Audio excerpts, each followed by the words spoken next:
Welcome to our channel. Today we how to log into Walmart Marketplace to update product listings, detailed guide step by step clearly. Open your preferred web browser. In the address bar, type www.walmart.com and press enter. Once the page loads, locate the account icon at the top right corner. Click on the account icon to reveal a drop-down menu. Select Sign In from the drop-down options. You will be directed to the login page. Enter your registered email address in the first field. In the second field, input your password.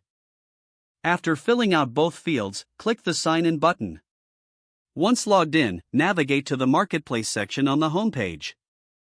Look for the Seller Center option and click on it. You will now be directed to the Seller Center dashboard. Here, find the Products tab in the top menu. Click on the Products tab to access your product listings. To update a specific product, locate it in the list or use the search bar. Once you find the product, click on the product name to open its details page.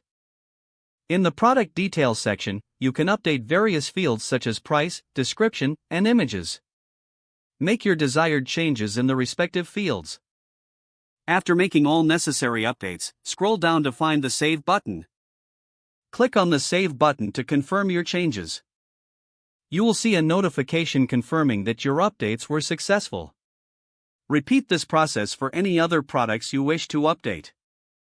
Once you are finished updating, you can log out by clicking on your account icon again. From the drop-down menu, select Sign Out to securely exit your account. If the page does not load, refresh the browser or try again in a private or incognito window. Make sure you are using the correct email address, then retype it carefully to avoid small typos. If your password is not accepted, use the reset option and create a new strong password you can remember.